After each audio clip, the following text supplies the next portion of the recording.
Everyone, welcome to another episode of Dynasty Underdog. I'm your host, Leroy Dawkins. With me tonight, Billy Beeman, Jake Kornblum.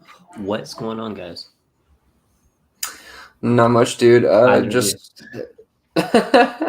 everything's good. Everything's good. Just got to start by saying that Spotify's trying to hold us back. They're trying to hold us down. They are removing the remix episode of the podcast.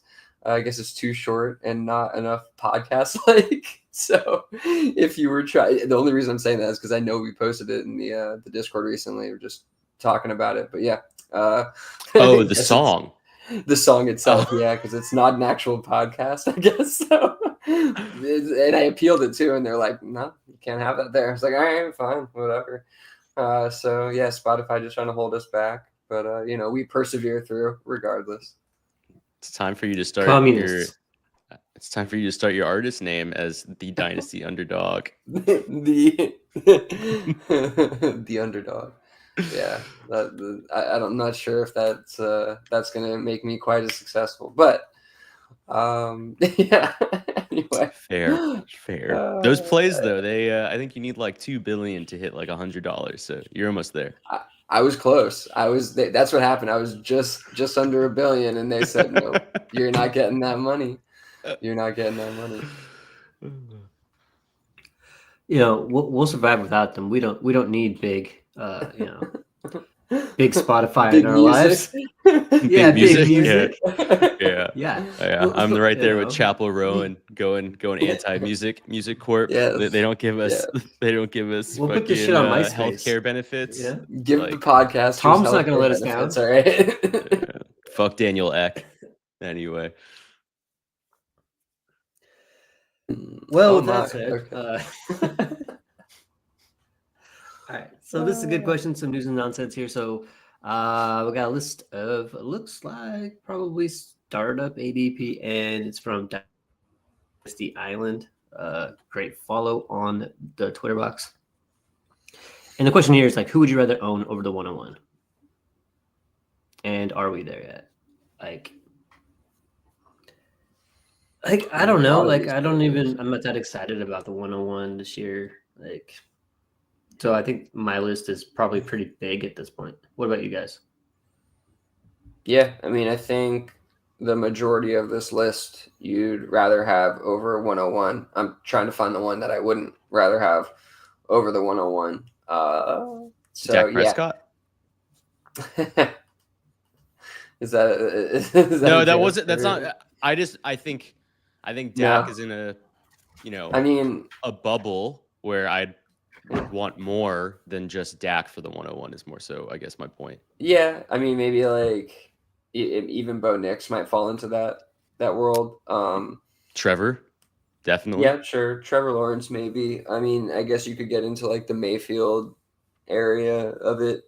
But even then, like, I'm not sure the 101 this year. I mean, obviously, the 101 itself, just as an asset, holds quite a bit of value. So you can definitely, contort that within your league and make more of it than it is. But this year, just kind of as I'm getting into Genty and just thinking through like the quarterback class, it's just not making me super excited in terms of what that 101 actually will become. Yeah. So I think I would prefer at the end of the day to have 99% of these assets over the 101. But your point's well taken, Jake. Yeah, I think the only one outside of the quarterbacks that really, there's two that really interest me are Marvin Harrison Jr. and Rashee Rice. Rashee Rice, mainly because of a conversation that got brought up, I think on the pod a couple of weeks back with just regards to, general market value. Is that necessarily an asset that we need to spend, the 101 on, for instance? And Marvin Harrison Jr., being a top 2-3 pick in Superflex rookie drafts last year, not necessarily having a huge breakout, having contested catch issues, separation score issues. Is that someone that we would question whether or not we'd want over the 101 this year? I think it's a viable question. I just don't know if I'm necessarily in that camp or not. Sorry, you're right. You were about to say something. Yeah, that's a good point. Go ahead. Can we share this to the channel? Of course. Yeah. It's hard for folks watching live to be like, who the hell are they talking about? I could list them all off. Oh, gotcha. Yeah. We can definitely do that. But yeah, it's all the top assets from the Josh Allens, Justin Herberts, Drake Mays, Jamar Chases, all that. Yeah, I mean, Nico Collins, Brian Thomas, Caleb Williams, like all those different assets, Kyler Murray, Jordan Love. I think you'd probably rather have almost all of those over the 101. I do think that's a great point, Jake, in terms of Rashee Rice. Yeah.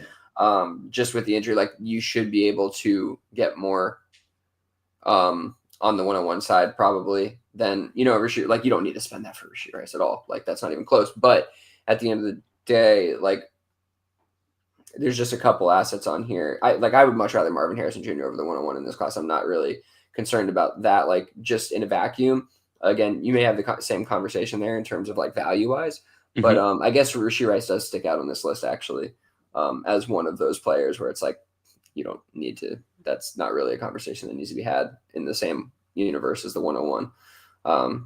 But yeah, I think the same with Garrett Wilson, to be honest. It's close. It's getting there. It's definitely getting there. Like what we, what we want Garrett Wilson to be or can be.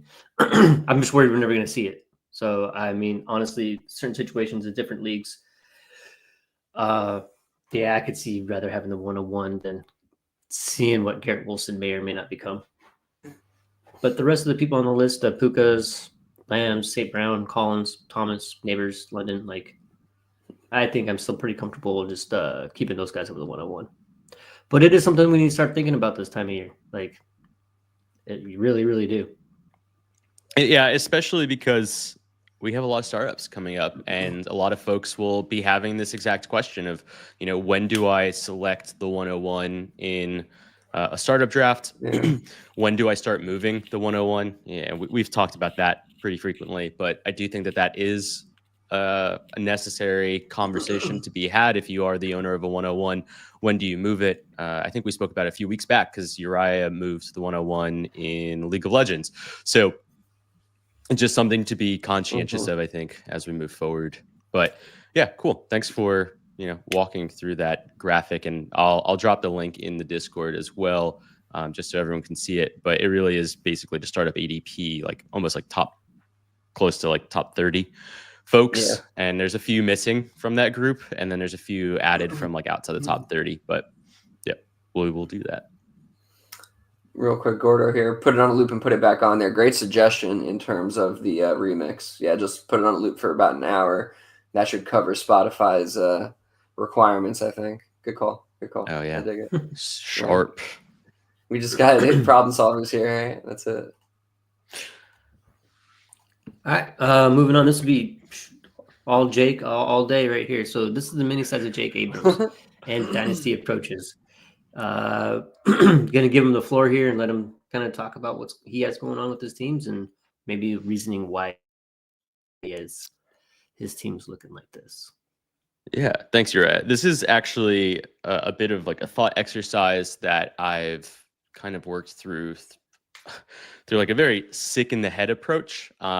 This is me just really journaling a lot of my own activity and kind of how I interface with my league mates in different spaces. And it's probably funny because the two of you are in a handful of leagues that I've listed here.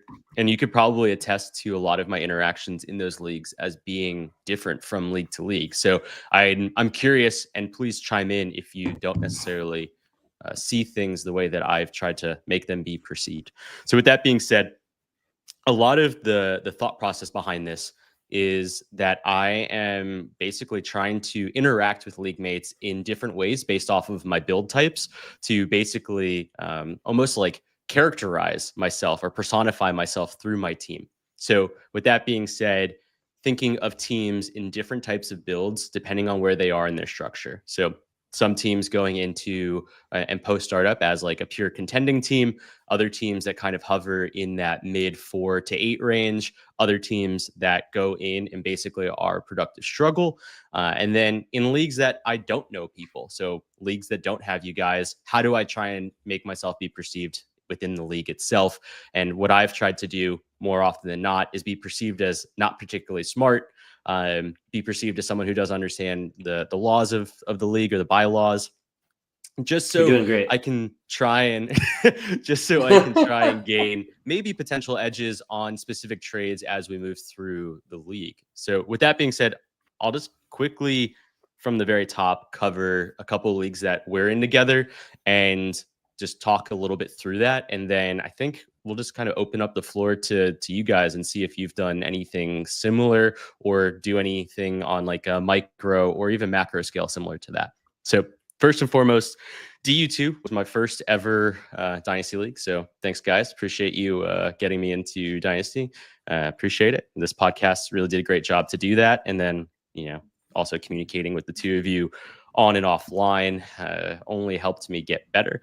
So that was a team that I We came made in you the basically. sick bastard you are today. That's Yeah, it. exactly. Yeah, fucking sociopath We in the apologize. Dynasty space. You should to everyone.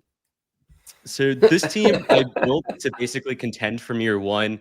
I believe I finished in either third or fourth, like losing in the semifinals and then losing in the third place game or winning it. I really don't remember. It You're was so welcome. long ago. Mhm.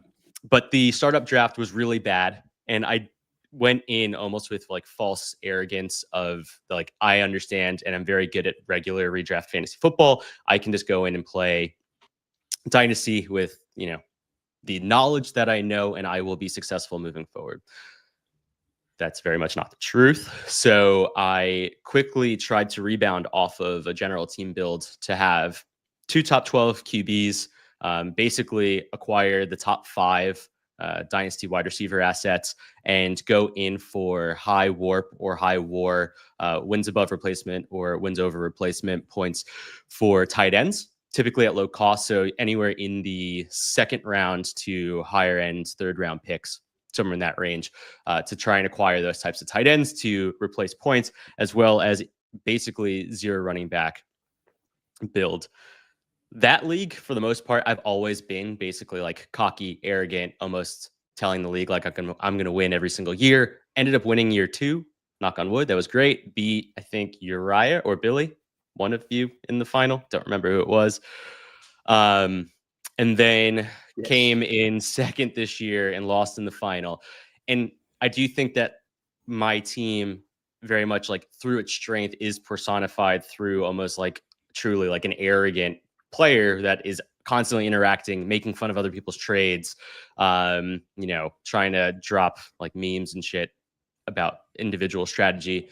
And I wouldn't say that that's necessarily who I am. I think that personification of myself really is like the sports athlete that I used to be, maybe more than who I am now, like on a day-to-day basis. Uriah probably doesn't agree with that. That's totally fair.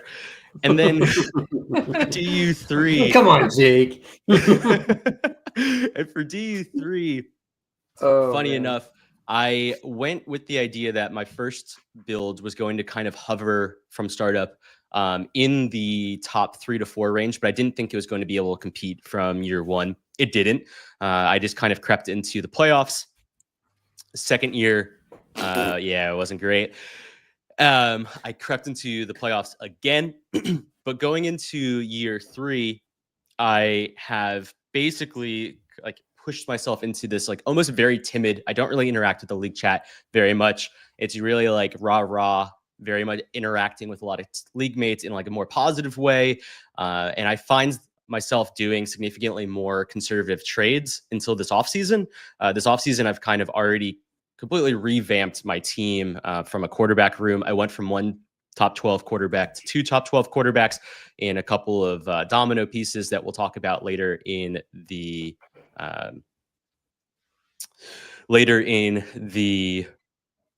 show, in the trades and non-trades. And then really just kind of going in almost with a similar build, except with hero running back. So here I have Bijan Robinson, and instead of unfortunately top 7 wide receivers, I have a few more of like the top 7 to about 12 to 15 range.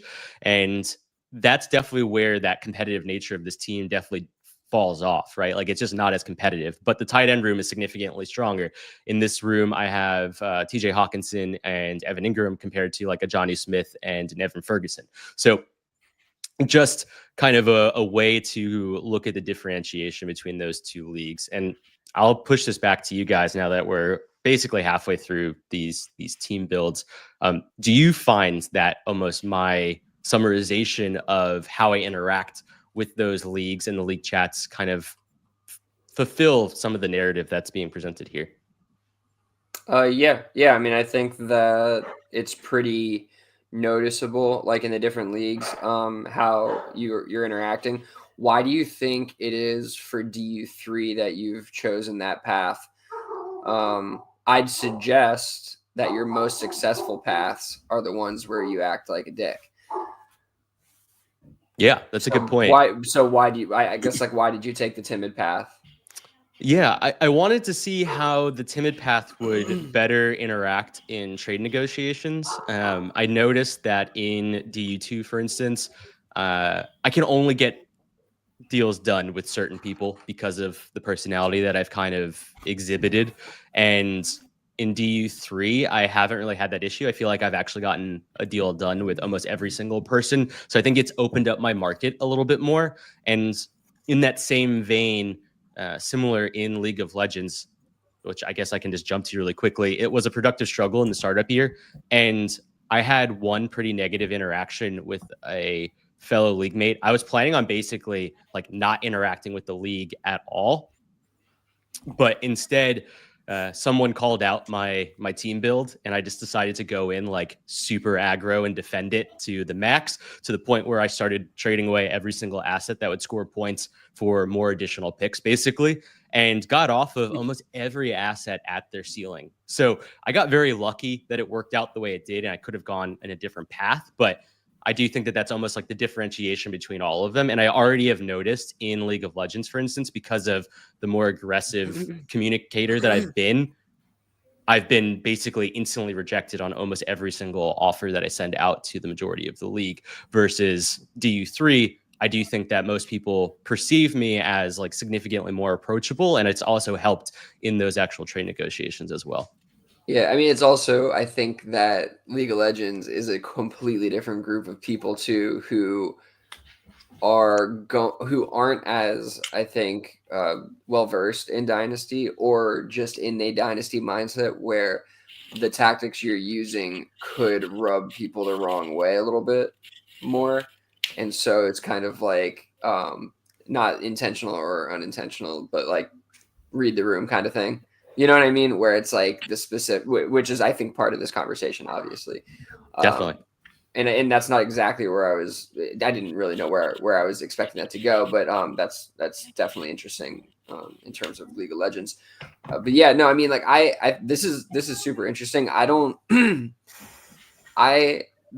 think, for me, just like bringing it to myself a little bit, thinking about how I interact with my teams and leagues. I don't think I definitely have different personalities per leagues, but it's more about who I'm playing with and less about what I'm trying to specifically act like for whatever reason. And so it's a lot more about like DU leagues. I'm a lot more likely to make moves in, right? Because it's a little bit more of a comfortable space. It's a little bit less stakes in general, but also, just more, I think, fun that we're having, and more, you can experiment a little bit. Whereas like, League of Legends is a bunch of people who I know, who I really want to compete against. And I'm trying my hardest to not be conservative, to not make mistakes, but to be really calculated rather than conservative, be calculated with each of my moves, And so I probably made a lot less moves in that league, but the way that I constructed my team was a lot more purposeful for, kind of knowing that that's how I was going to play it.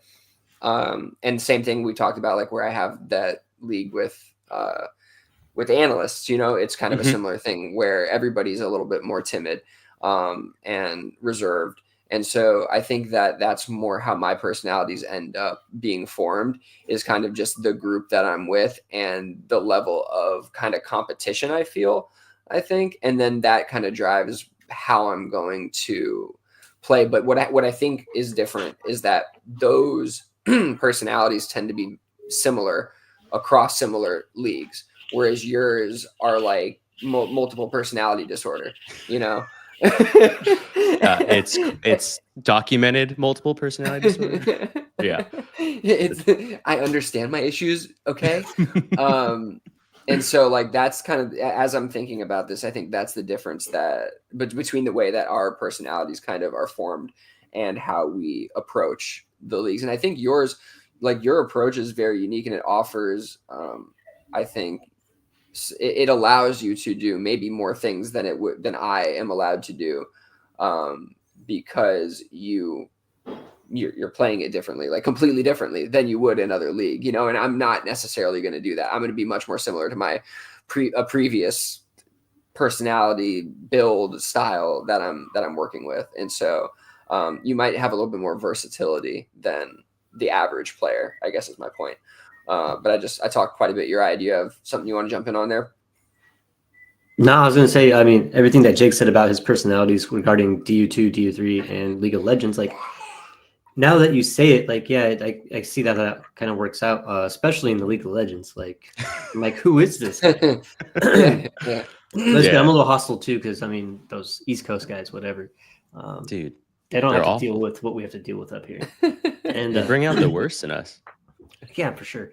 But yeah, I mean, me personally, no, I think I'm probably the same in every single league. Like, I don't have, not that I don't think it's a good tactic to use. It probably is. It's probably a little too late for me with all the leagues I have, just to change up. Like, oh, what happened to your eye? He's a dick now, or I don't know.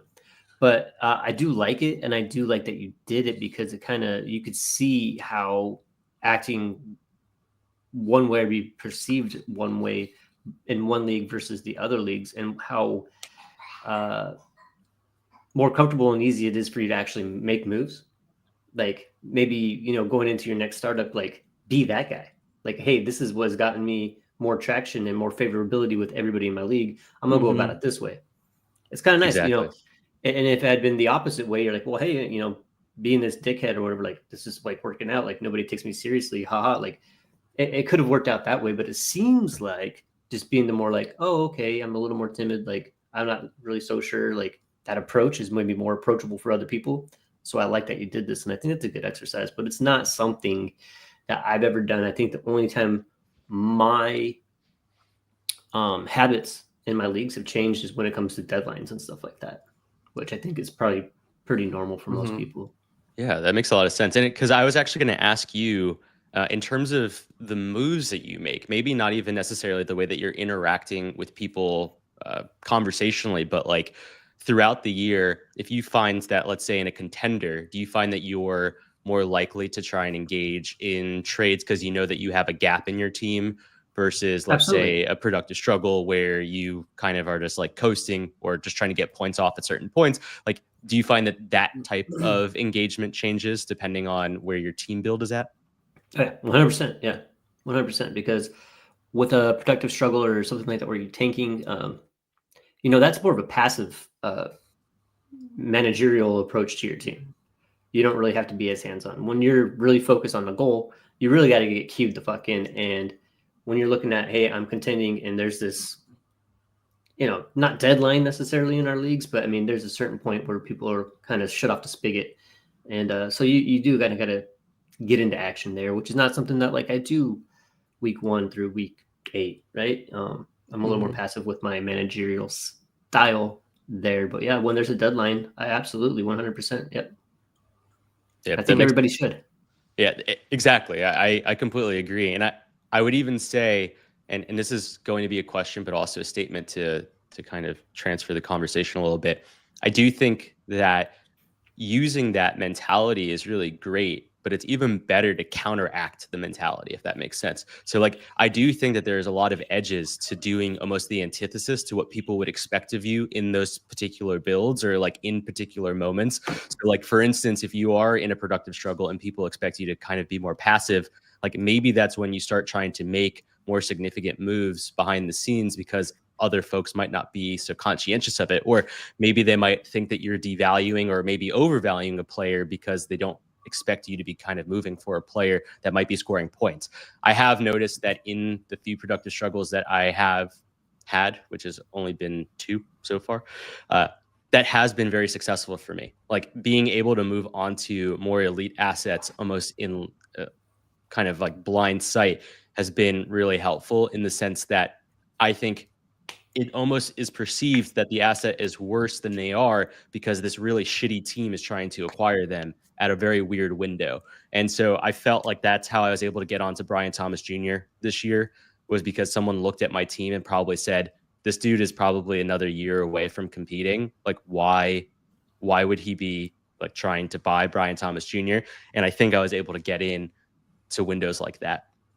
I don't think it will be successful at all times, but I do think that we can find ways to kind of counterbalance that. Are there any opportunities that you've seen, Billy, that are kind of similar to that, where, you know, the league thinks that things are going one way? I do know that there's a really awesome window typically after the season to start enacting those types of moves. So maybe you've just won and you're already going into either productive struggle for next year or trying to, hemorrhage off old bodies. Do you see that that's productive for you? I mean, it's definitely a viable strategy. I'm trying to think of like a specific situation or a specific player. But I mean, I think your example of Brian Thomas Jr. is like a good one. But yeah, I do think that absolutely happens.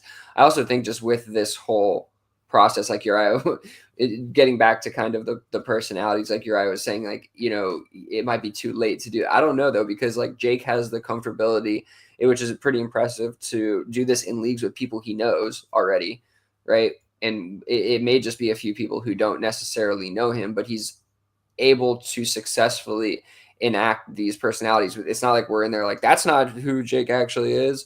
Don't believe, you know what I mean? It's like nobody's really like calling him out or anything like that. And so my point is like, I think that if you just have the confidence to kind of do it, which is hard to do, is it's acting a little bit, you can pull it off, and you can definitely create a narrative that you can now utilize against the rest of the league.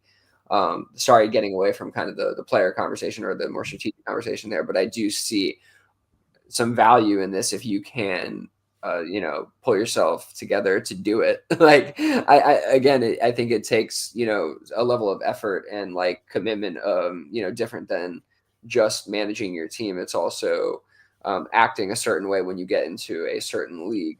And that requires you to kind of flip a switch. So it's an interesting conversation. It really is. The last thing I'll kind of close off on, just as anecdotal, and I think that it's been relatively helpful to notice and also document, is the different types of interactions you have with the owners privately versus publicly. Almost all of the interactions I've had in those leagues that Billy's referring to, where I actually know the other owners, I'm 100% cordial in the actual private discussions versus, the league chat. Like there was, I forgot which league, I think it was League of Legends, where, I was very, very cordial, very friendly during private combo. And then as soon as the trade actually got accepted and was in, I was just like, absolutely killed that trade. Or vice versa. Like, I think I actually said like, oh, that dude smashed me like on that trade or something like that. And like tried to really play down that I actually thought I won the trade, things like that. Really dumb shit, but I do think that it has its own impact, and not necessarily positive or negative. I think it's just really down to the audience as a whole. And I think there's so much in these games that you can do to kind of maneuver through your leagues to try and either benefit or worsen your team. So it's always good to kind of see where you can move. And I think for me and what I've learned, and I think that the closing point will be, try and be as cordial as possible with your league mates, but there are definitely edges to gain in different ways in which you're going to interact with different people in different ways. And lastly, the people that you don't know might be easier to kind of get away with those types of behaviors, to Billy's point, because they don't actually know who you are. So if you come off as super aggressive or condescending, like maybe they just accept it for who you are. When you're playing with people that do know you, they're like, man, that dude's acting really strange in the chat today. So just something to be mindful of as you potentially take this on, but I definitely don't necessarily recommend a particular pathway. There's just many to go about. Yeah, no, All right. it's a super interesting conversation. It makes me think a lot about just different things that I do and whether they're intentional or not. Like it's just, yeah, in leagues with people who I don't know, I'm obviously I immediately I'm thinking, okay, they don't know who I like. They don't know if I'm even good at evaluating. They don't know anything. So it's like those things I'm immediately like, when we have trade negotiations, I'm going to play coy, so I do see myself doing that. But again, it's kind of the same across the board. Like if I have 3 leagues where it's people that aren't familiar with me, I'm going to do some version of that. You know what I mean? In all 3 leagues, probably. So, yeah, sorry. It's just kind of like taking myself through it as we talk about it, but, really, really interesting conversation. Thank you for bringing it up, Jake. It's a good one. Yeah. Thanks for having me. All right. Let's move on to a couple more prospect profiles this week, as it is, that time of year. We'll be doing these every week up until the draft. Maybe some after, who knows. But let's go ahead and go with 2 running backs here. We have Cam Skattebo, Arizona, and then Devin Neal, Arizona State, my bad, and Devin Neal, Kansas. I'll know that for about 3 months, and then can we revisit a Cam's last name? How's that? Skattebo. Is that how it is? It's Skattebo, okay. For sure. Skattebo? Okay. Skattebo, yeah. You guys watch film, you should know. I actually watch it on mute, funny enough. I know Billy doesn't think I watch anything on mute. He just thinks I just secretly hate everyone. But I do watch my tape on mute too, so I don't actually know how announcers pronounce it, but that is how you pronounce it. Because I've heard him say his last name. Does not have audio, so I have no idea. But I do think it's Skattebo.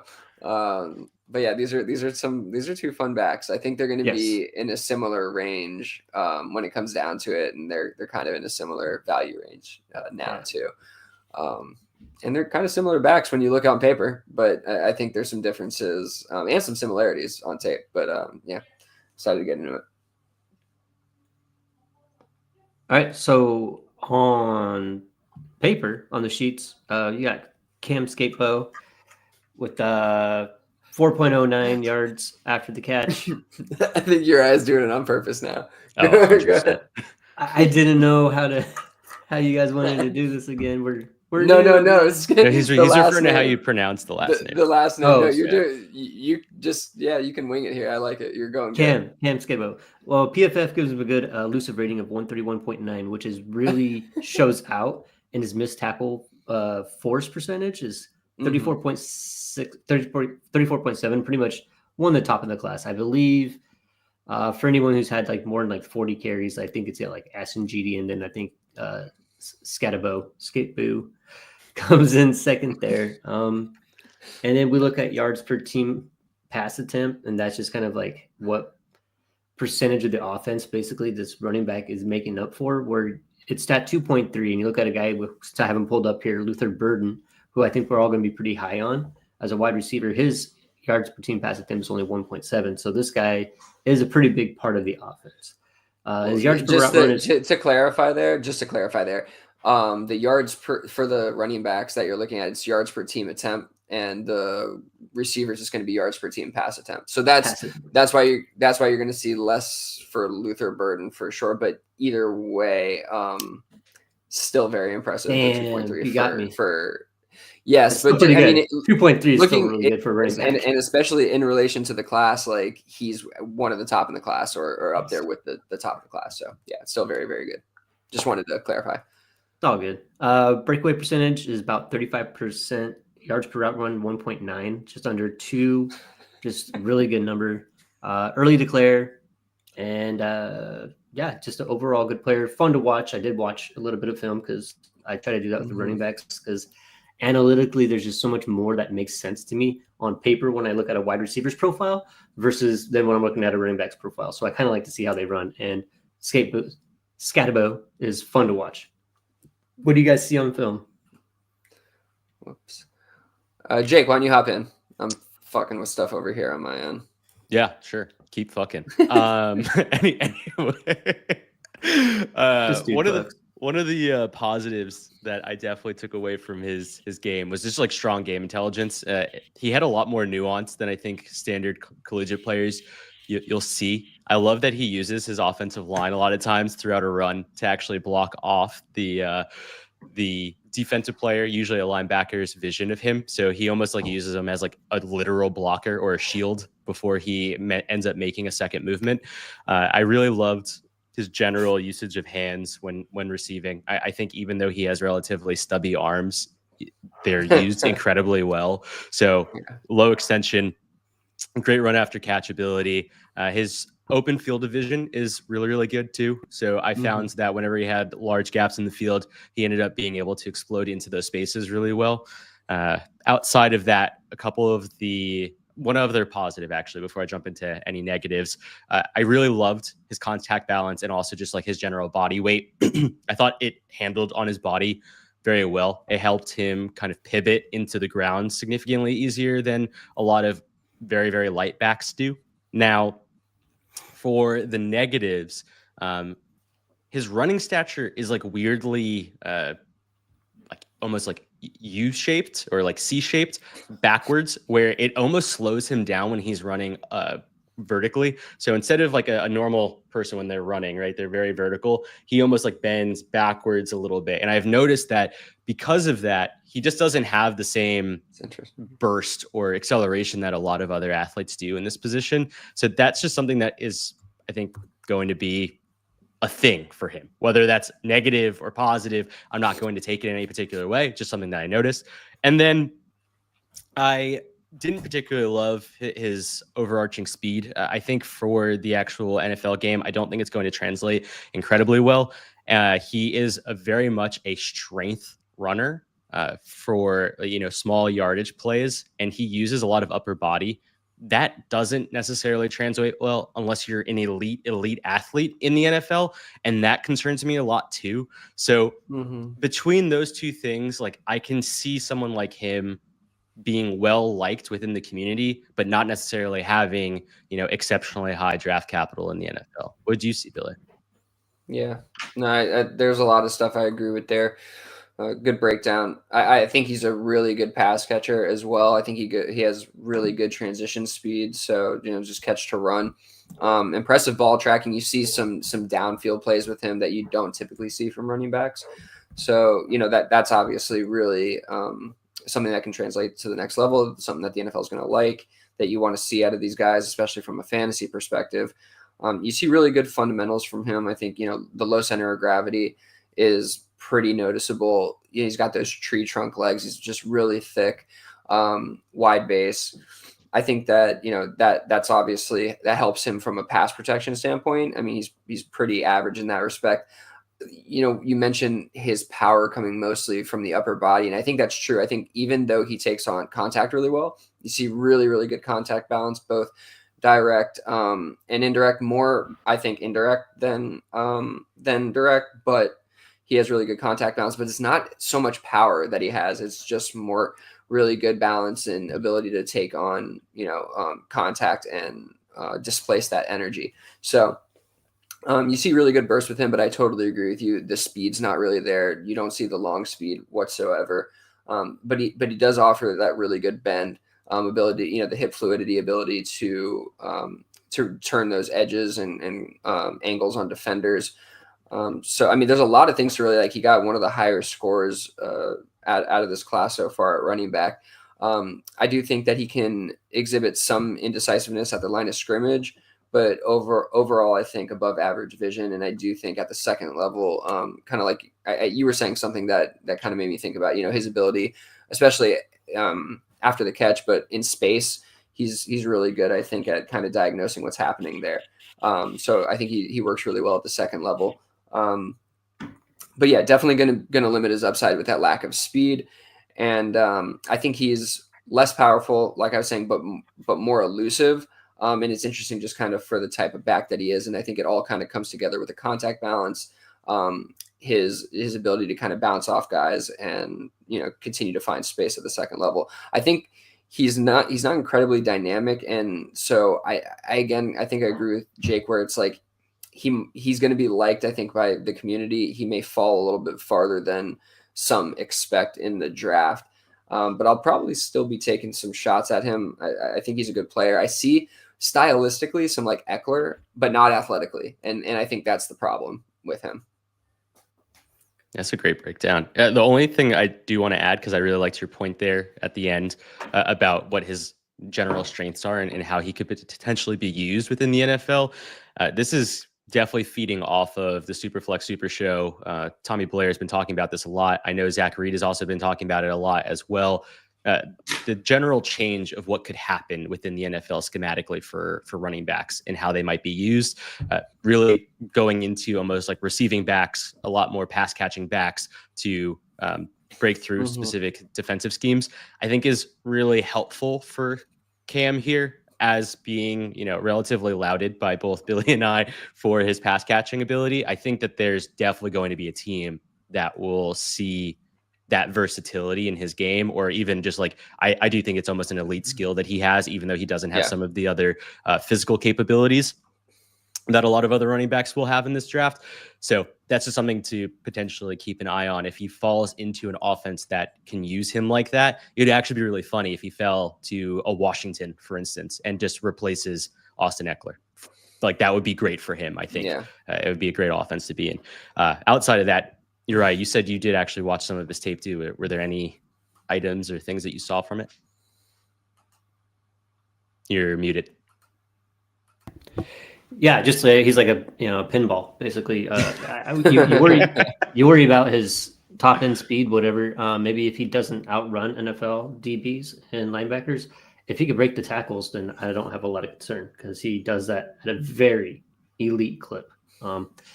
Also, just as far as NFL goes, NFL mock database has him at pick 75 to 87. So we're looking at a third round type running back. That's not scripture, but that's the way it looks like it's going to be. Also, we kind of failed to mention his size. He's 5'11", 215. So he has the meat. He's like Arby's. He has the meat. Oh, that's good. Oh my goodness. And just to Jake's point in terms of the pass catching, I don't know if we mentioned it, but 1.92 yards per route run is pretty special for for anybody really, but running back as well, like, is pretty strong. I mean, obviously the wide receivers you see get up in the low twos and stuff like that, but to approach the twos for a running back is pretty strong. So I do think that is a skill that can translate. I think he has kind of the size. I think he has enough athleticism, but I really question the overall upside, and that's kind of the problem there. But I'm going to be interested in him. I'm not going to let it because I've let some of that kind of stuff where it's on the fringes. Am I? No, I think it's a delay on. Okay. You're right. Yep. Okay. All right, cool. I just wanted to make sure.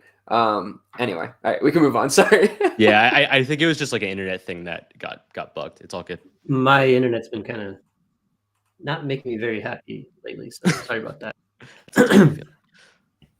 All right, so next guy we have, running back Devin Neal, Kansas. You have him at 3.73 yards after the catch. PFF's elusive rating of 84.2, which is below average. Missed tackle force percentage 21%, which is okay, but way significantly less than like Cam Skattebo, GD, probably Trevion Henderson, amongst others. But yards per team attempt 2.0 and yards per route run 1.3. Those are all respectable. It's fine, not great. Breakaway percentage 37.1. So on paper they're kind of similar, but really Cam Skattebo definitely beats him in pretty much everything that matters, in my opinion. Again, with him, I'll just go over the NFL mock database here so we can kind of get an idea of what maybe the NFL is thinking about him, about where he should be going. In a second here, if this wants to agree with me, which it does.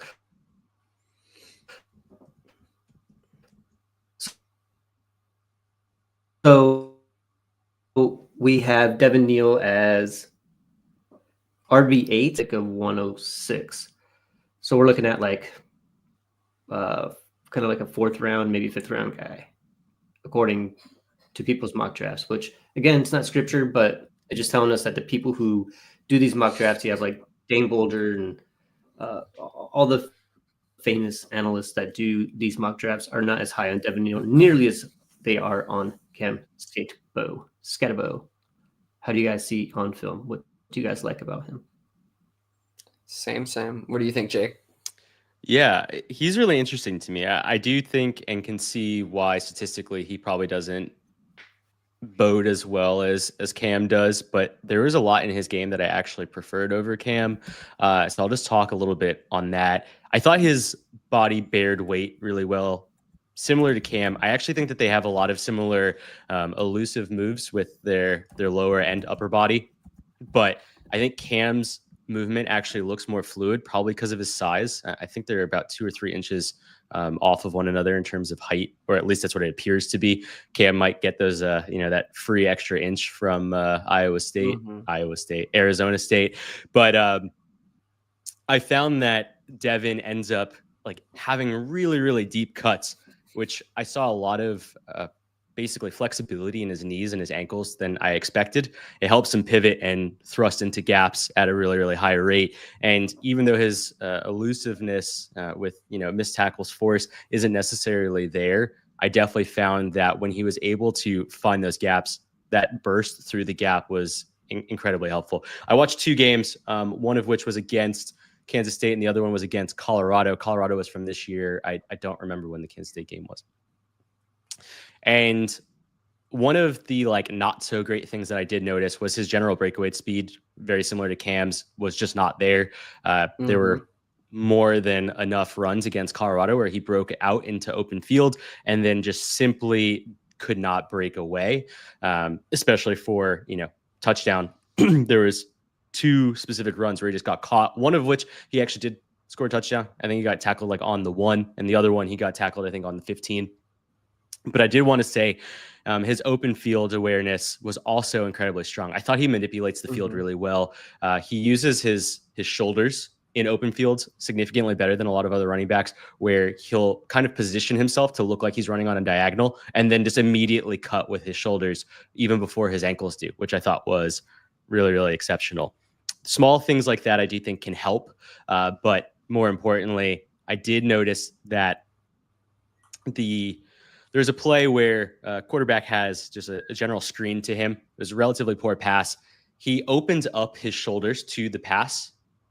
He could have done a better job probably expanding those shoulders a little bit more to understand if there was going to be a tackle before he was going to get hit. But funny enough, if you look at the actual reception itself, he kind of tenses his body to be basically hit immediately and then opens and then pushes and bursts from there. I thought that was actually relatively good, considering that he was basically hyper-analyzing the play before he even received it, knowing that it was a relatively bad pass and knowing kind of where he needed to go from open field. Liked that. Relatively strong pass protection. I noticed, especially on a couple of QB scrambles, Kansas's quarterback did tend to run more frequently in pressure situations. So I thought Devin actually read the game relatively well in those circumstances. And one of the other things I did notice was on specifically true pass protection plays. I did find that he found usually the lead blitzer and would find a way to get to that extra man relatively well. That wasn't something that I necessarily picked up well on for Cam. Just as a side-by-side, he would always tend to go low on blocks, which I thought was really weird, typically going towards ankles. Instead, I found that Devin stayed straight up, typically could hold off a blocker for somewhere between 2 to 3 seconds, which is really helpful at the pro level. Obviously might not be the same at collegiate. One thing I'll add just real quick about the pass protection, because I don't think it was really brought up with Cam, but I do y'all should all follow Matt Waldman, by the way. But he always puts out clips of what he sees on pretty much all the prospects, all the major ones that we're going to be drafting in our Dynasty startups. And he was showing multiple clips of Cam Skattebo and pass protection where he was actually leading with his helmet. And in fact, like one clip showed him making contact with his head before his hands. And the one thing he had mentioned is like there's not an undisclosed injury that's causing this to happen. Then this is a very poor pass protection style coming from Cam. So just thought I'd throw it out there. Not my original idea. I just saw somebody who I respect a lot mention that. And pass protection. We don't get pass protection points in Dynasty, but in the NFL level, it does matter. Right? If you can't protect your quarterback in passing plays, then like you're probably not going to see the field. So just thought I'd throw that out there. Definitely a good point. I don't think either of these guys are exceptional in pass protection, to be honest with you. So I don't think that's going to be, something that keeps them on the field either way. I think it's going to be more about them as a runner. And I was a little bit less impressed with Devin Neal, but I do think that they're very similar. I think he offers some really good ability. Jake talking about that play where he kind of sets up the defender, taking on the hit and everything. I think what I would call it is just, he displays calculated evasiveness where, he has that ability to anticipate and set up defenders before eluding them. And he has pretty good lateral quickness, good bend at the knee, and ability to drop his hips and get low. I do think that he has good footwork as well. His gait's a little tight, and I think you can kind of see that when he runs. He does have really good ground contact time, which is like the amount of time it takes, your feet to touch the ground, basically. So he offers these really quick steps, which I think kind of counterbalances some of maybe that tightness in kind of his running style. Pretty good indirect contact balance. He sheds arm tackles easily. I don't think he takes on direct contact as well. I don't think he's, in comparison to like a Skattebo, I don't think he's as good of a pass catcher, though. Good catch run, transition speed, good hands. I think he catches the ball away from his body. So I think at the very least, he's, average to just above average in that respect. I don't think the speed's there. You can kind of see him like, it's almost like when he really hits full speed running, he's kind of starts standing really upright and just everything starts slowing down. And I just don't think either one of these guys is the athlete you really want for that kind of ultimate upside in fantasy. But I do think he's a really good processor in terms of vision, really, really good high-end vision, I think, at the second level. I think, Jake, you were kind of alluding to that as well. Once he kind of gets into space, he can really see the field and kind of not just diagnose where to go, but he can kind of execute it too for the most part. But then it's kind of the athleticism that stops him from, I think, breaking one to the end zone where, others kind of would. He's still taking him, I think, for pretty good gains, but just not breaking him like that. So, he's a quick and shifty back with great hands, and exceptional catch to run transition speed. So I think that's going to be a big part of his game at the next level. Both these guys are going to be, pretty good pass catching backs. Excellent burst, elusive and creative, great vision. So I think that there's a lot to like. But I think what's holding these guys back is really the athleticism more than anything for me. And that's about it. I mean, I would like to see, I think, more contact balance in general from Devin Neal, but yeah, it's going to be the athleticism for both these guys. All right. Excellent. So that is Cam's Skattebo. We'll get that right eventually. I'll get it right eventually. And Devin Neal. And we'll have more for you guys next week. Yeah. And I guess worth mentioning before we move on, Devin Neal is a late declare. Skattebo early declare for what it's worth. Doesn't always matter that much. Context is important too. I do know though that Devin Neal was, one of those Devy darlings. They wanted him to come out badly last year. And now this is where we find him kind of in the middle of the pack where he before was kind of, I think, leading a pack potentially. So that's kind of what happens with these late declares, at least perception wise. And we'll kind of see where it ends up. But I don't think the tape was especially incredible for Devin Neal. I think there's some really good things. I'm more impressed by the tape for Skattebo. And I guess that's where I end up on it right now. All right. Let's talk about a little bit of startup prep. Some things we do, some resources we do, and if there's any type of process that we're currently doing right now to get us prepped for the startup season. So question is, how do you approach startup season? Do you use Dynasty Data Lab, other resources? How do you value picks through your evaluation process? Do you think that the value is going up or down? We can start there. Jake, Yeah. I know you use Dynasty Data Lab, Dynasty Daddy, and all those tools pretty heavily. Anything else you use or are found very helpful this time of year? Yeah, I honestly try and do as much research as I can through mocks. Like I will Yes. either do the mocks myself, or there are so many Discord servers, subreddits, Twitter, people will post mock links. I just go into them honestly like a freaking weirdo creep and just see where people are drafting players. A lot of times I'll actually try and take that data and then just export it into my own doc and then kind of define ADP based on those drafts. Truthfully, if they're done through Sleeper, Dynasty Data Lab almost has all of them for the most part. Or sorry, those are the real actual startups.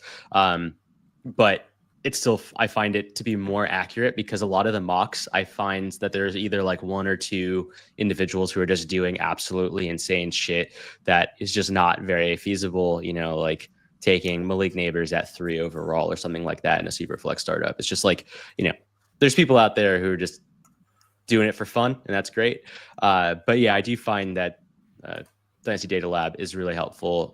The Dynasty Daddy tool is good, but it's not amazing.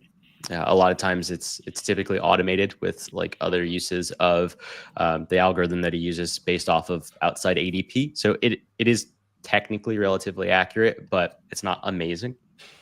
And yeah, that's about it. What about you, Billy? Are you using anything else? Yeah, I mean, I do use those resources. I think if which Dynasty Data Lab does seem to have pretty good startup ADP right now, reflective of the real drafts. It looks like they still don't have the rookie ADP, which is fine, But I do think that's a really good resource just to understand where the market's at. Along with, if you do maintain rankings, I would also suggest even doing like a top 100, just kind of grabbing even ADP or just somebody else's rankings and then modify those a little bit just to kind of get your head wrapped around what you actually think, which really, really helps, I think, in these situations. Because like if you think you know and you've never actually put rankings together, things will change a little bit for you once you do that. And not that the rankings, again, need to be end all be all. We actually have a whole YouTube series on this if you want to check it out. I think it is helpful.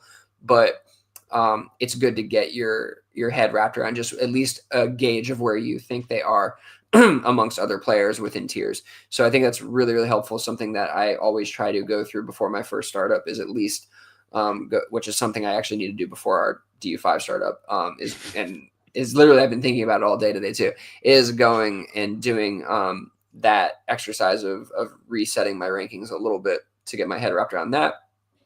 And then I do think Dynasty Daddy specifically, the war tool, not necessarily the mock draft tool, that one's not as useful, but I do think the war tool, because it links directly to your league, it pulls in the scoring settings. You can get a gauge at least at the very, top couple rounds of like what are more important assets are going to look like, and where you want to kind of structure your team towards in terms of building.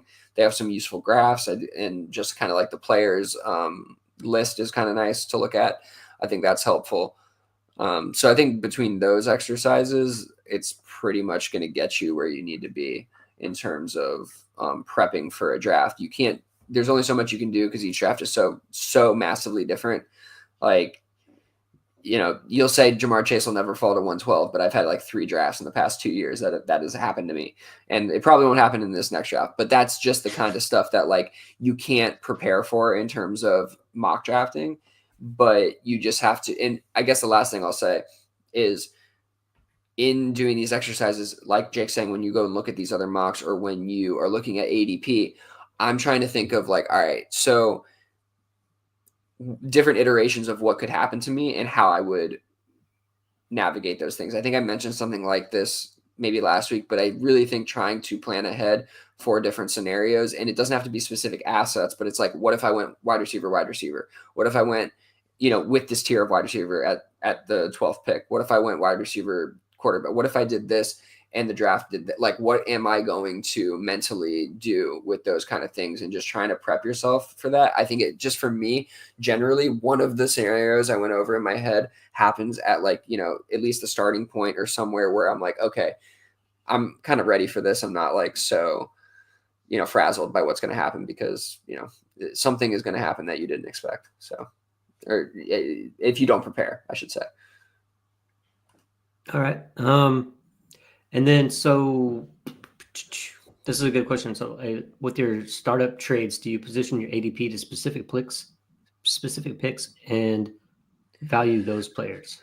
You talked about refining your own rankings, but when you're looking at, you do your Kentucky Derby, you got the 101 or 102, but okay, so you don't need Genty or want Genty, but somebody else is going to want him, assuming he goes 101, which a quarterback probably should, because it's super flex, and I'll say this every year. But do you try to trade back to a position of need after doing these mock drafts? Not startup mock drafts, but like just say in rookie mock drafts, like, are you trading back to a specific area where you see a certain player falling in ADP, which is a more of a need to your team than a player that you would get with the pick that you're sitting at currently? Because I think you should. It depends. Like, I'm not. Was that how this question was meant? We could talk about it this way. That's interesting. I was just wondering. No. No. This is specifically meant for like startup trades in general. So if you have a startup trade, and let's say you're trading your first round pick, your fourth round pick, and your sixth round pick for the other person's first, second, and fourth, or something like that. Like, do you, when you're making that trade, like, are you placing players to understand the value of those picks, or like how do you gauge the value? Are you using KTC to tell you that first round startup is equivalent to this versus that? Like, how do you work through that? Okay, that's different. Whenever I make those trades, I still use DTC because they have a really good startup calculator, and I just kind of, are we close here? What I'm looking to do is to trade back. But not trade back out of the first. I want to still keep my first there. And then like I've done with DU5 already, I think I have 7 picks in the top 60 picks. And I'm willing to trade back again from the 106. I think the 106 I got. That sounds right.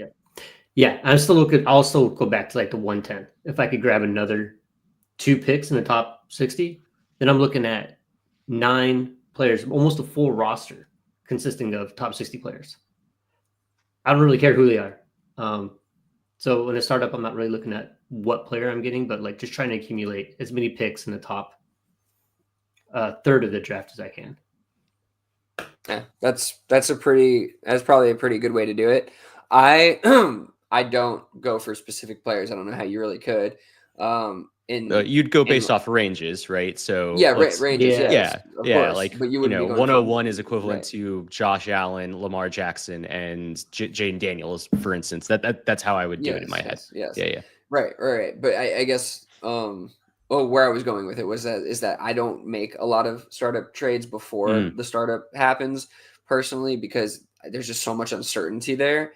And I honestly, for me, just very truthfully, it is kind of hard to gauge the values of those picks with the board being unset. You know what I mean? With it just being so open for me. It's hard for me to make those moves unless it's very hyper specific. Like, am I getting another first round startup pick by whatever move I'm making right now? And like, now I have a shot at like multiple, quarterbacks in the first round. And what like, am I doing something completely like, which I've done before, that has really worked out for me in a specific situation I'm thinking of. I have moved back before. I didn't love that as much. You just have to be sure that you're like the picks you're swapping, because it's usually a pick swap of some sort, are pretty significant in my opinion. If you're taking a step back, at the very least, that you have to have, if you're swapping 2 other picks, you need to be moving up like a couple of rounds, I feel like, with each of those, or you need to be getting a pick like Uriah saying within, the top 60-ish or whatever, the top third of the draft, for free on top of like that move back. And then I can feel maybe comfortable doing it, not knowing what I'm getting.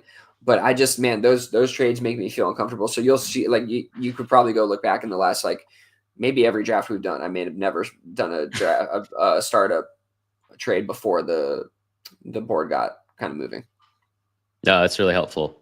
Great. Thanks, guys. I don't have actually any additional asides. I, funny enough, have only made like a very small handful of startup trades, and it's simply because I tend to overvalue kind of my draft position and find that a lot of the trades just don't typically make sense, specifically the ones that come in, you counter for something more balanced, and I don't usually find a way to get to where I want to be, specifically if you're owning certain spots. So if you're doing Kentucky Derby, usually, unless you're like the unfortunate sap who's like found their way into like the 10 through 12 range, you have typically have some type of control over where you are. 10 through 12, you're kind of left with the last 3 spots. But if you are controlling where you are, there's usually a benefit in the first few rounds to where you've selected, and you typically want to stick with it. So usually I need someone to really pay up before I get out of those spots, is the way that I see it. The last thing that I did want to ask was with regards to the actual process. Do you find yourself redefining your own rankings post the startups? Like, for instance, if you have an individual player that maybe the rest of this micro market completely disregarded or over regarded, right? So maybe it's someone like, gosh, I don't know. Kyron Williams is a really good one, because I find that he tends to, make a lot of people upset. But like, let's say Kyron is drafted 10 or even 12 spots higher than ADP or your rankings. Do you find yourself almost re-ranking a player like him? Or do you find yourself saying to yourself, like, I know that he's only equivalent to X value, there's no need for me to re-rank him? Yeah, I mean, it definitely depends which direction it's going in, and for what reason. But yeah, like I totally 100% would do that. I think rankings are living and breathing, and they should not be set for really any amount of time. It's, like things can change fast in Dynasty, and so we should be adjusting. It's interesting. Should rankings reflect what you think or what the market is? Right? Like, and it they depends should what also you're be trying to league do. specific too, right? Like, and that's yeah, the but hardest like, part.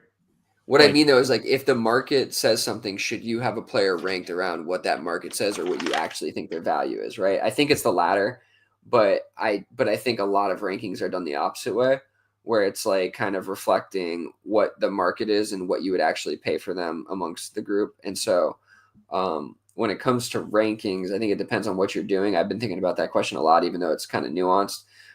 But I think that if you're doing it with how you feel their value should be, like what you feel their value should be, then they're going to change quite a bit, especially after a startup. Like, you're probably going to realize certain, you felt a certain way about somebody compared to the market. And then for that reason, you're probably going to say, move them way up in my rankings because I would value them here, but I can get them here versus market. You know what I mean? And then you can make that kind of distinction and look at that. I think that's the best way to do it. Yeah, Took that a makes long way sense. to grandma's house. For sure. Yeah, the only thing that I was adding there, sorry, and I didn't mean to cut you off. I misread that gap. I was really like hinting at that. I find that rankings are also only as beneficial as like the structured standard league is, because like as you add different scoring elements, so for instance in DU5, like I can't read my rankings the same way as I can. I can't read my rankings the same way. I can't be arse with that YouTube comments. You can't handle the way that a 6-point touchdown or a 4-point interception league might translate versus, your standard like 4-1 or sacks against, or, points per first down, things like that have huge implications on your rankings. I do think makes it really challenging. And so I do find the exercise to be really helpful. But even me, like I've noticed this like through my process, like I'll look at my rankings sometimes, but if the league is too nuanced, I'm like, this shit's only really helpful for like a very like specific, generic view for me. Yeah, see, like again, I think I don't even know if it's that helpful I think it may be less helpful in the end to just to actually look at them during like drafts. I think the exercise itself is what's actually beneficial of ranking. After that, like I think looking at ADP and just having your like internal understanding of where that is, like I think you should obviously look at it from time to time. You should keep it up to date and look at it, but like I don't know if like looking at it during a draft and being like, yeah, I'm going to follow this. Like I don't know if that's really how I even think they should work or be used, even though I know that's how we want it to be, because that's like clean and easy. But yeah, I had something else to say there probably too, but let's tackle this really quick before we move on. Lapisaurus, hit us in the comments. Do you go into a startup with a set idea of what you want to do, regardless of what others do, or are you going in open to changing strategies based on how other owners draft? Both. I'm going in with an idea of something I kind of want to do. I would like to get to this kind of build, you know, but like if the league is going to completely go, you know, and mess that board up for me, and there's going to be other players who are, you know, higher values, and yeah, I'm just going to go with that. I'll switch it up, and you know, if somebody's going to go crazy and go QBX and take all the QBs, yeah, like I'll go probably, you know, the opposite direction. Like I'll go, you know, no QBs, not no QBs, but I'll go very thin at QB, try to stack up the other direction and make sure that I'm not, you know, sitting there with a less than ideal team all around. Like at least create yourself some edge. And so, yeah, I'll definitely change things up. What about you guys? Uriah? You're muted. Yeah, same thing. You go into the plan. It doesn't really matter how many mock drafts you do or what your plan is. Every single time that board's going to get messed up in a way that you didn't anticipate. It happens every single time. So you have to stay fluid. According to AJ here, you guys stay flexible, and that's just kind of what it is. Like you, especially if you're sitting at you know, 111, 112, or the 101, 112, and then you have that 23 pick gap. A whole lot could get messed up within 23 picks, where you're like, well, shoot. You know, I thought such and such would be there, or those are running backs that I didn't expect, or running, you know, wide receivers that I didn't expect, and you have no choice but to kind of ditch plan A and move on to plan B. It's the only way to survive. Yeah, and I do think, sorry, Jake, before you hop in, I think, you know, I talked last week or week before, whatever, about, you know, the proximity paradox, having like those back-to-back picks. I think it's helpful in some ways to have that gap sometimes, because you can kind of read what the board is doing, what people are doing, and then you can start maneuvering to maybe, if you want to trade one of those back-to-back picks to get into the middle of one of those rounds to get ahead of a run, to get a certain player, like you can kind of, you have time to do that and space to kind of get in there, I think. I know, you know, you can obviously make trades at any time, but I do think that sometimes it offers you the ability to sit there, think about it, construct a plan, and try to execute it. So I do like you know, that's just more of definitely, it, you know, not proven or anything like that, but it does, I think, help me at least. Yeah, the only thing I'll add is almost feeding off of what Uriah talked about before, is that I think the strategy shouldn't really be build specific, but more so about like asset, in terms of not the profiles of the players, but like how elite those assets actually are. Mm-hmm. So if you can get into, you know, the 10 picks within the first 7 or 8 rounds, like that's a great way to make sure that your build is going to basically supersede any potential concerns moving forward. I typically tend to just draft best player available. I believe that I can overcome most concerns about my roster builds, that whatever it looks like after the startup. If I'm missing a running back, if I'm missing a quarterback, I can typically overcome it, which is why I do think that those types of trades really do help teams kind of fill in those gaps. Typically, if you're able to get 10 to 11 picks within the first 8 rounds, you're usually looking at anywhere between 2 to 3 quarterbacks on average. So if that would be, you know, the general hope, but at the end of the day, I'm not going to just start like going into the draft with this like set idea that I'm going to go, you know, wide receiver, quarterback. Like there's just no reason to do that to myself, because all I'm going to do is stress myself to no fucking end, or overdraft a player that I don't want to actually draft, right? So, ending up taking, terrible example, but like a Trevor Lawrence in the 3rd round, because the majority of the other quarterbacks are gone and you're now taking him 12 picks ahead of ADP. Like that's just not a place that I'm willing to ever put myself. So just something to be mindful of. Good stuff. All right, let's get out of here with some trades and non-trades. Are there new ones from last week? Yeah, the bottom 3 are new. The top one is intentionally there because I wanted to talk about the cascading trades of DU3 that I talked about before at the top of this show. So I can just quickly go into those. Yeah, jump in. So the first one you guys talked about last week. I appreciate it. Thank you. I liked your feedback a lot. I traded away Joe Burrow for Justin Herbert, Derek Carr, and 27 first. I had included here that I had already owned the person's first that from 2026, which is why I tried to get the 2027 first. And that was one of the thought processes. The other thought process here was that my quarterback room outside of Joe Burrow, unfortunately, was Matt Stafford, Deshaun Watson, Jameis Winston. And it was pretty bad.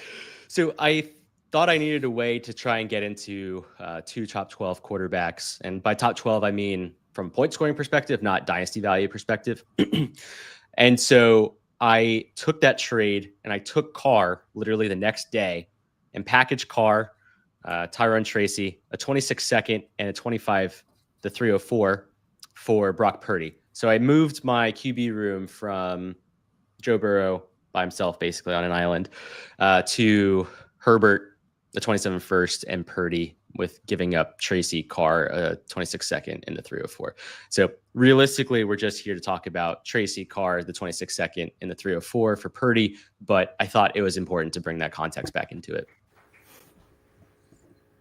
Yeah, I mean, it's great context. I think the trade's great for you. Like, I'd love to get Purdy for that price. I mean, yeah, it's fantastic.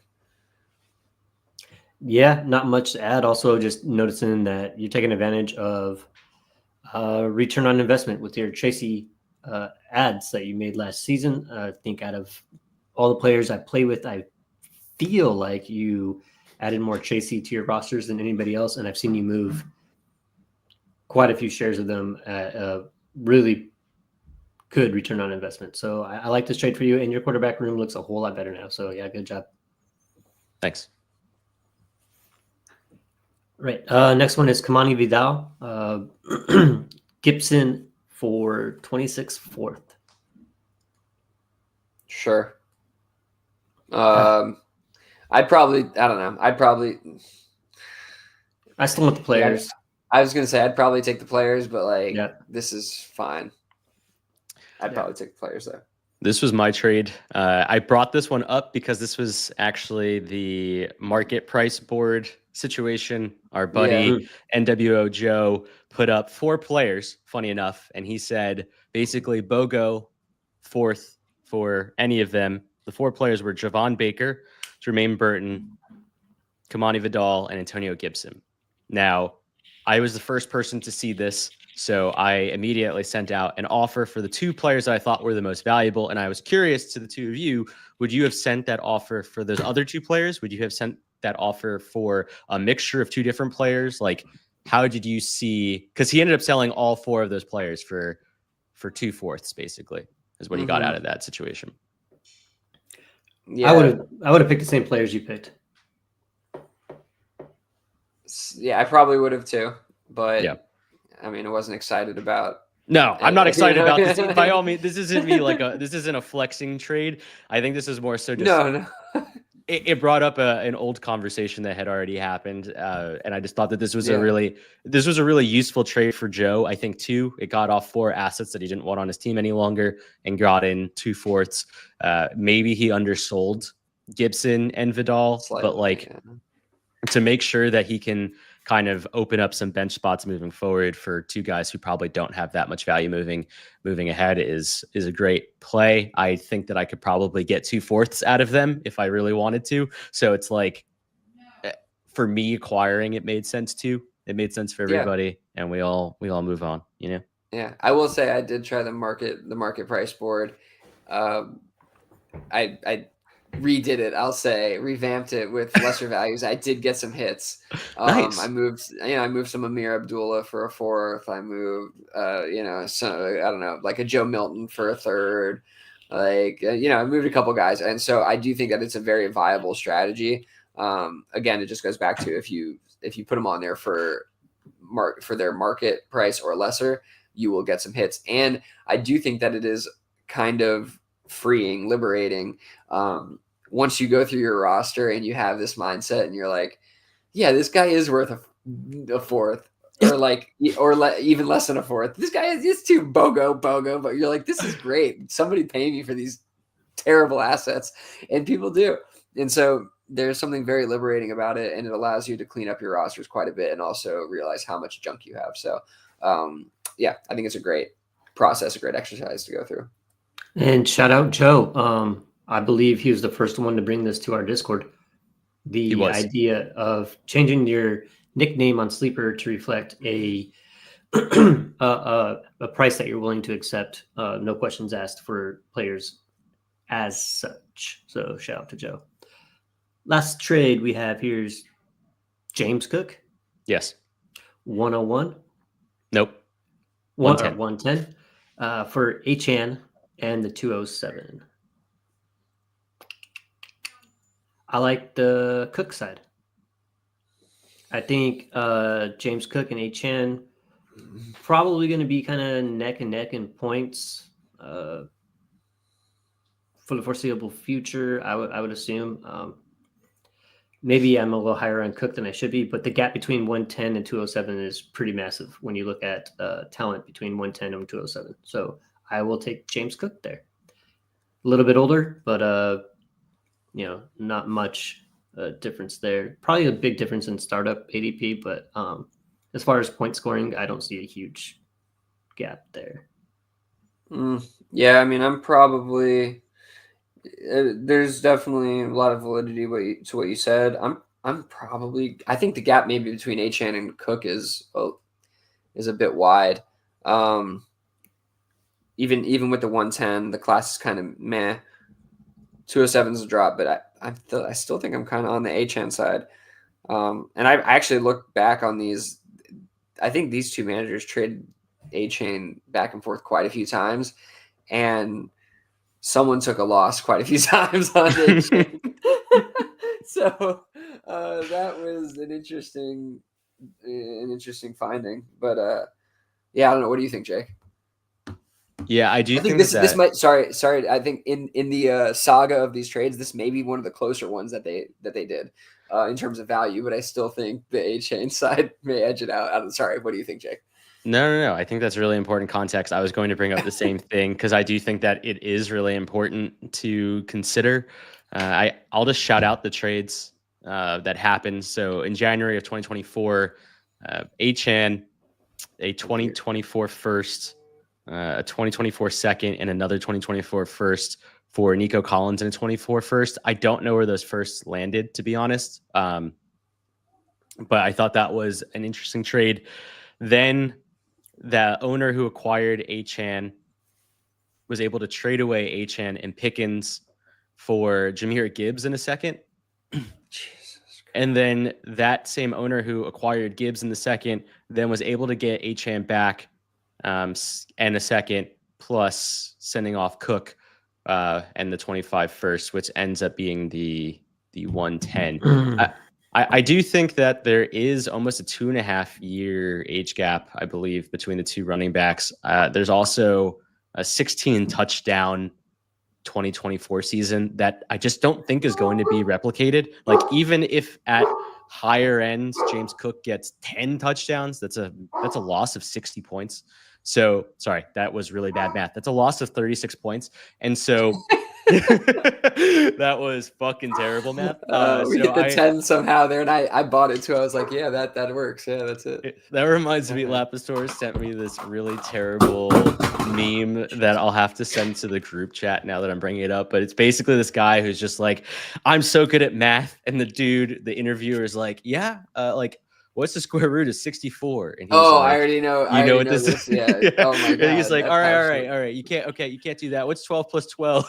It was And he's like, wait, I'm sorry. Like Yeah. 2,300,000. It's so fucked. But anyway, that was me right now. Yeah. Long story short, I do think that the gap between Achane and Cook, just from like a dynasty value perspective, definitely covers that 110 to 207 gap. I'm fine with this trade. I think it's actually pretty equal, but given the context, like the trading context of this, like, man, I would hate to eat this cost again after I just gave up Jahmyr Gibbs to this guy. Like, I just don't think you're gaining enough on the Cook side. I just think it's like trading Achane until you're right that he's not good, but it might never happen that he's not as good as you think. Like it's like continuing to make the trade before what you think comes true, and it's never going to come true. It's like and you keep doing it over and over again, hoping that it works out. It's just like that part of it is just absolutely wild to me. But maybe he has like a personal vendetta against Achane. It's like, I'm gonna get an equal value trade on this goddamn guy. You know what? Give him back to me. Let's try it again. It's like Jesus, bro. But that said, I think that this one is one of the more fair ones. So I think we all agree on that. It just I don't think it needs to be done. But okay. Cool. One thing I wanted to talk about leaving leagues, but we're gonna switch that to next week because we had plenty to talk about this week. So I just wanted to put that out there to kind of make myself put it on the sheet for next week because I forgot this week, but that'll be fun. So I think that's all we got here. That was great stuff, guys. But you got anything else, Yura? I got nothing. Follow us on the socials. Listen to us on Spotify, even though they don't like Billy's rapping. That's what it was. It was specifically my rapping. It wasn't that it was too short. If I put on the original, they would be like, "This is fine. This is good." Then join our Discord because it's fun, mostly. Sorry, I do want to say one more thing. I should have said this at the top of the show. Big shout out to Jake and listener Lapisaurus. Both of them hopped on Superflex Super Show. Tommy did a really, really cool show with just, answering a bunch of questions from their Discord and having people from the Discord just join throughout the show. I thought that was a really unique idea, really cool idea. It worked out really well. And Jake killed it on there. Lapisaurus killed it on there. I enjoyed that a lot. And just big shout out. Good job. Real ass super friends. That's what we'll get out of here with. Yes, AJ, real ass super friends. Join us in the YouTube comments in the YouTube section if you guys don't, and hop in our Discord like your eye said. But other than that, we will catch you next week, guys. Peace out. Have a good night.